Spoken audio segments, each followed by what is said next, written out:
Hey everyone, it's Brock, and I want to personally welcome you back to the stories that shape us.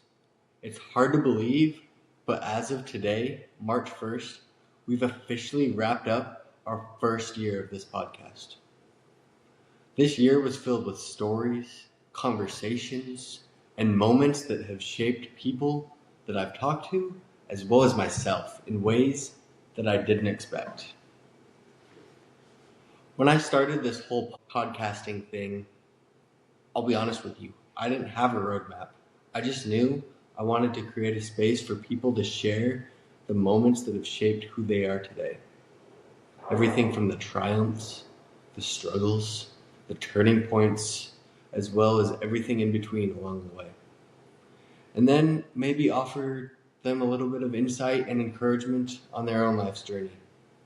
But I quickly realized that this podcast isn't just about talking, but rather it's about listening. It's about reflection, and it's about connection. Every single episode, every message, every comment, every quiet moment that we all took to reflect, it's all part of the journey that we've shared together. And looking back, I see a year that has taught me more than I had ever expected going into this. It wasn't just about interviewing others.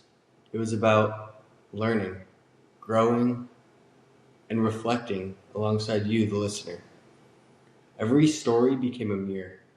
Every conversation became a lesson.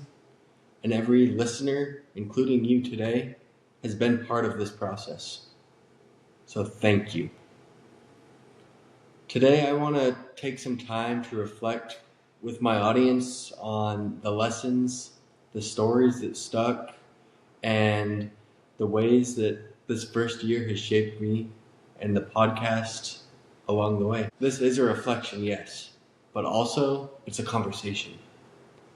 One where I hope you can see yourself in the moments that I'm sharing, and maybe take some of these lessons into your own life. Because I'll be completely honest with you, when I started this podcasting journey 1 year ago today, I was getting ready to hit record on my very first podcasting episode. I was intimidated.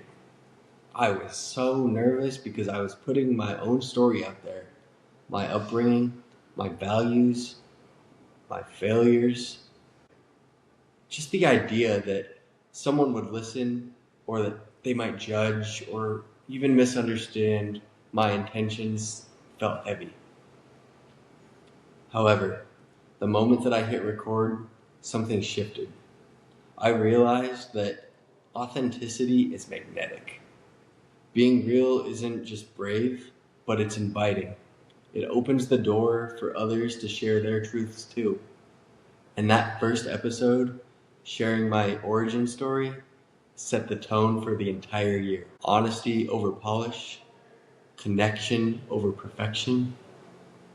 And soon after that, I noticed a reoccurring theme through every story that I recorded. There was resilience, there was purpose, faith, connection. These themes weren't just words, but eventually they became the backbone of each episode in season 1. And honestly, each conversation has lingered in my mind long after those recordings. Some of those lessons did hit me harder than I had anticipated, because they were mirrors reflecting questions back into my own life. And I would ask myself, am I living in alignment with my values? Am I showing up courageously in the moments that matter? Am I being present for the ones that I care about most?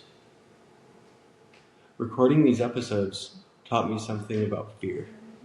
The fear of being vulnerable doesn't always disappear. It just becomes a reminder that you're doing something meaningful. And every time that I had felt exposed, I just had to slow down, because I realized I was stepping into authenticity. And that authenticity is a bridge to a deeper conversation. Looking back, The first few episodes were more than introductions to the podcast. They were introductions to a new way of thinking. They challenged me to be honest with myself, to confront the uncomfortable truths, and to see that real growth comes from reflection and courage, not just playing it safe. And what I loved most was seeing that reflection extend to the listeners. Because when people resonated or reflected silently on their own journey, I just realized that we're all learning together. And it wasn't just my story, it wasn't just my guest's story, but it was all of ours. And that is a beautiful thing. Resilience isn't something that you're born with. It's something that you build. It's like a muscle. Every time you choose to keep moving forward despite the uncertainty, you strengthen that resilience muscle. Take Mo Christensen, for example. She's been living with MS, and it could have limited her. But she didn't just survive, she fully embraced and owned her journey. She showed what it means to live with courage, even when the circumstances try to steal your momentum. Because her story, it reminded me that resilience, it's about intentional action, not just passive endurance. And that is what got her across the finish line on her half marathon. And I'll be honest with you, Jamal Johnson's adoption story hit a different note in my heart. His life could have very easily been defined by loss or uncertainty, but he chose to rise up, embrace his own circumstances, and learn from them. And that is what shaped his future, and he has reflected on his values and then some. Because both Mo and Jamal show me that resilience isn't just enduring adversity, but it's rather leaning into it, learning, adapting, and creating something meaningful from the adversity. Resilience isn't about showing up while never failing, but it's rather about showing up fully when life is messy. It's about choosing courage over comfort, and it's about turning obstacles into opportunities for growth. This last week or two, I went back and I listened to all 22 conversations from season 1. And I kept seeing some reoccurring patterns. The people who inspire us are not those who had smooth paths. They're the ones who refused to quit, who found the ways to keep moving forward when the road was unclear. And that just is so inspiring for me, and I'm sure there's others as well. Because this realization changed how I approached my own life. I started to ask myself, am I facing uncertainty with courage? Am I letting discomfort guide my growth instead of fear? And my biggest takeaway from it all is that life's defining moments rarely come from comfort. They come from showing up when it's hard, when you can't see the finish line, and when it's easy to quit. But no, that's where growth and courage live. This year also reinforced something that I already had suspected. Vulnerability is the gateway to real connection. Some of the most powerful episodes weren't the flashy dramatic ones. They were the simple ones where someone opened up and shared their struggles or reflected honestly on their life. Take Men's Mental Health series that we recorded in June as a perfect example. That just shows that the quiet, honest sharing of struggles reminded me that the profound growth comes from when we stop hiding. Or I want you to take Mark Doty and Kyron Allen. They also drove this home in different ways. They reminded me that connection grows from honesty, not perfection. And that people are drawn to your authenticity. You don't need to have it all together. You just need to show up as you are. And vulnerability, it's not just about connecting with others, but it starts with connecting with yourself, recognizing your own doubt, acknowledging your own mistakes, and facing your fears without judgment, because that's where true transformation begins. I also learned that growth doesn't happen behind a mask.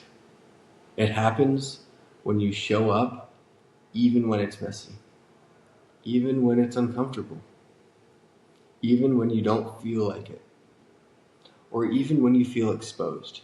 Because quite frankly, that's where real courage can change lives. The lessons in these conversations, they forced me to confront my own hesitations and areas where I could be more open, more honest, and more present in my own life. Purpose also emerged as a theme in almost every episode. I realized it's not something that you stumble upon, but it's something that you have to build daily. When I sat down with Carson Steffens, he taught me that purpose isn't tied to bold titles, isn't tied to recognition, roles, or anything else that comes with corporate America. Purpose is alignment, and it's living in a way that reflects your values, even when no one is watching. It's the small, consistent choices, the daily actions that create the meaning. Or take Dr. Tarika Gunaratne, because he also reminded me that purpose grows when it's tied to impact. When what you do positively affects others, that's true purpose.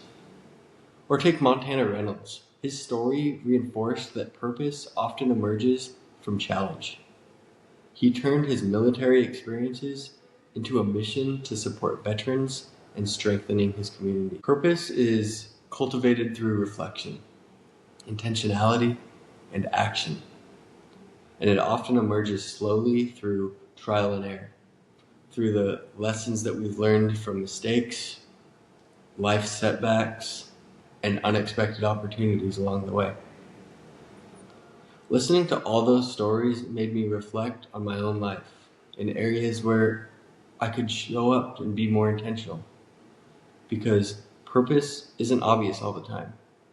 But when you look back, it's clear which actions, choices, and commitments shaped your path the most. One of the surprises this year was how often the quiet stories were the ones that often resonated the most. Take Haley Straw's story, for example, about driving taxi for the Amish. That taught me lessons in patience and a whole different perspective. Or take Kenny Barnwell's story of escaping the cartel in Mexico. That reminded me that courage often is a deliberate choice, even under extreme pressure. Or how about J.J. Ramirez's California comeback? It just wasn't about reinvention. It was about refusing to settle for yesterday's version of yourself. Or Brenna Combs moving from Montana to Tennessee, or Kanar Lally's move from New Jersey to Montana.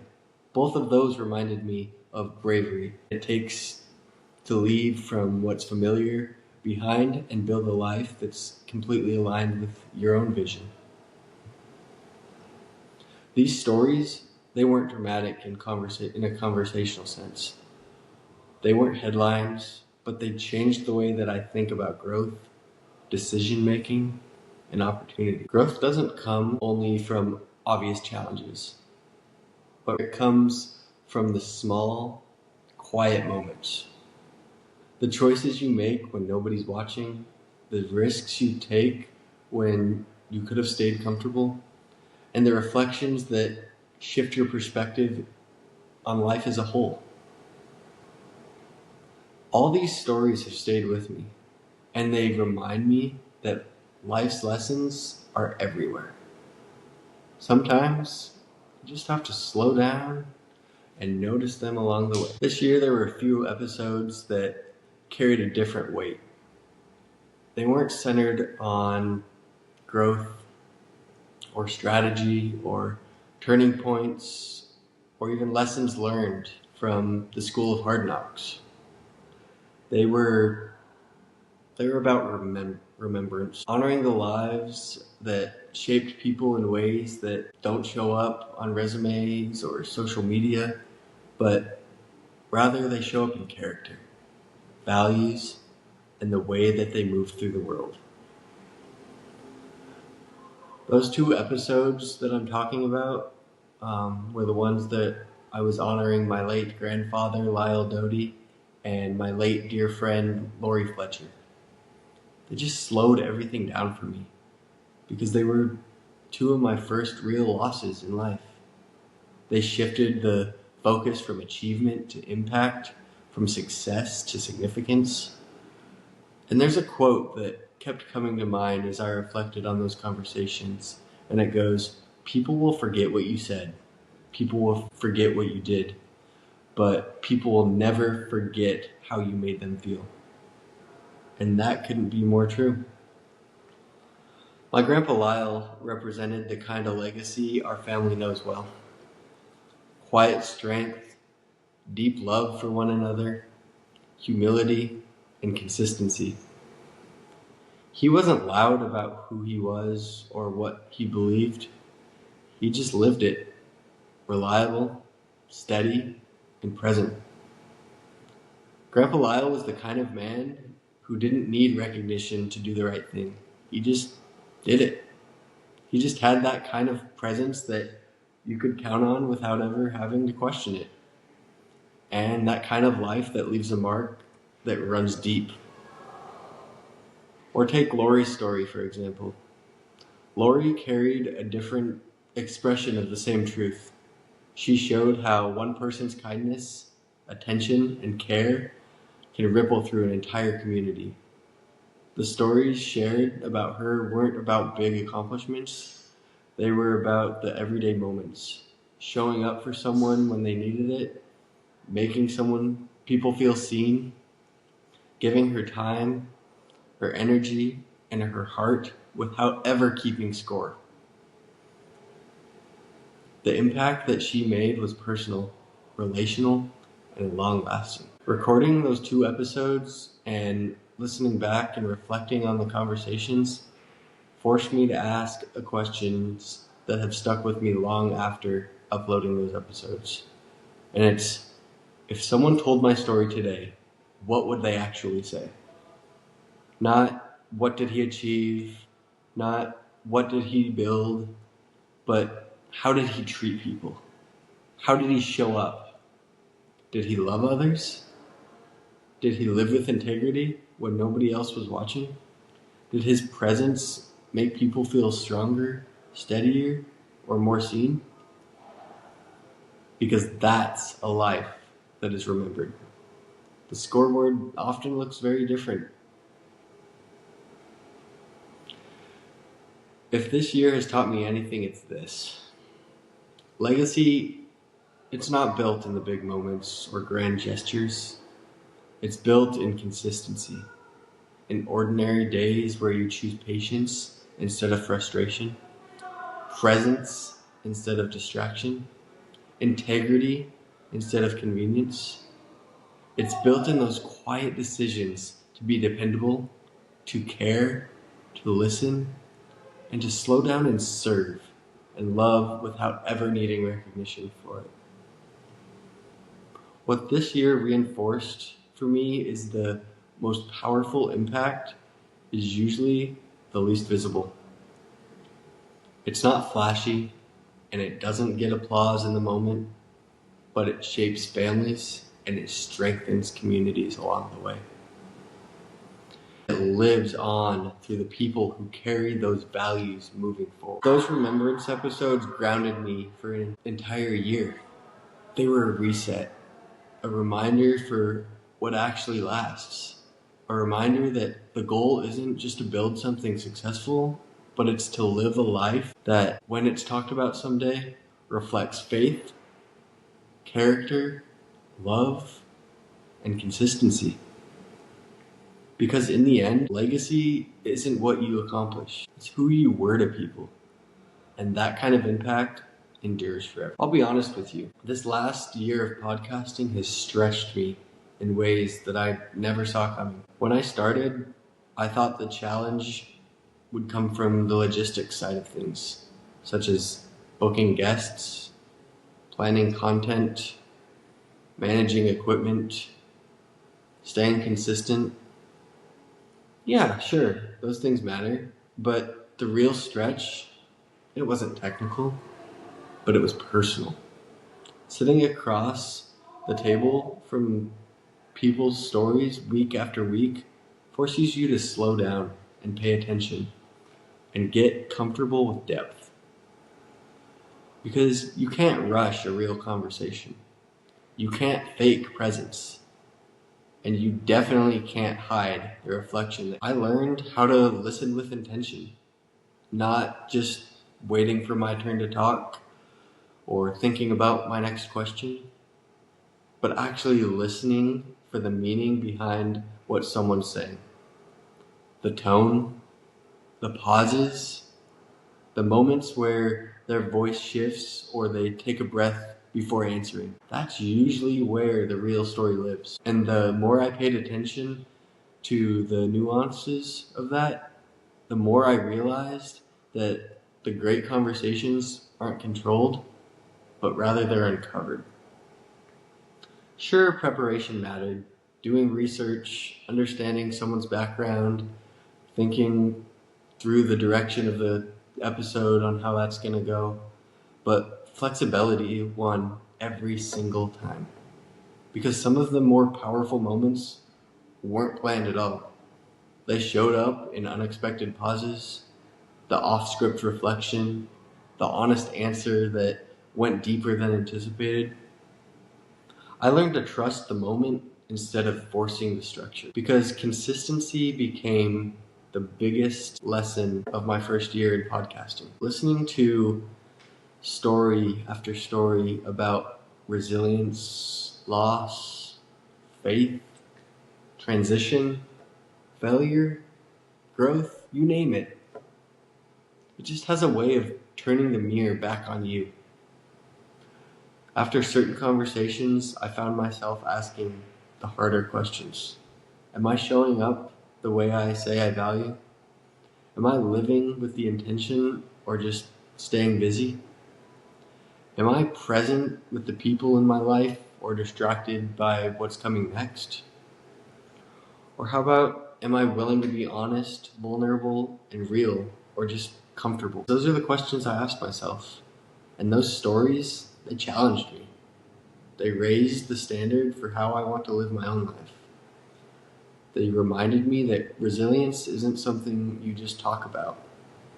It's something you practice when things don't go your way. That purpose isn't big moments. It's how you show up in ordinary days. That vulnerability isn't weakness. It's what creates a real connection. And that presence, more than anything, is what people remember the most. And the truth is, these conversations didn't just impact the listeners, they reshaped how I think about time, relationships, and priorities.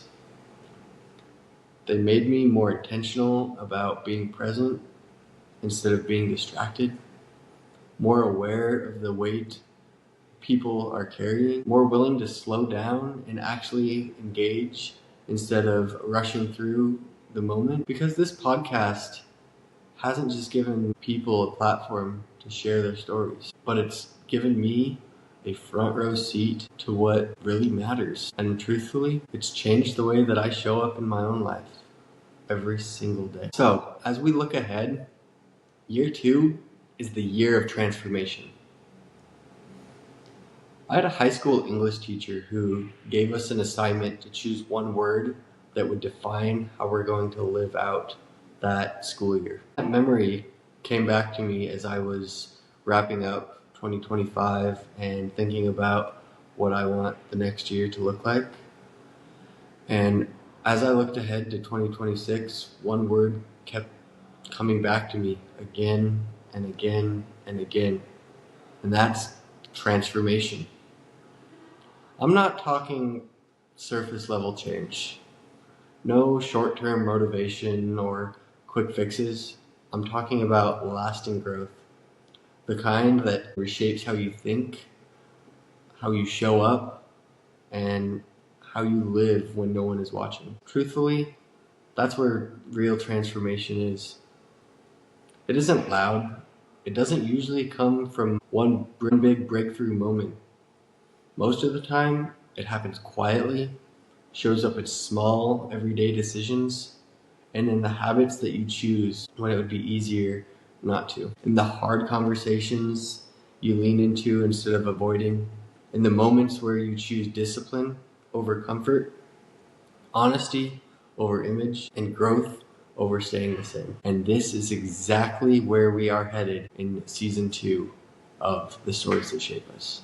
Because next episode, we're starting the theme right away. We're going all in on transformation in 2026. What it really looks like, why most people talk about change but don't follow through with it, and how to approach this year with not only clarity but ownership and purpose along the way.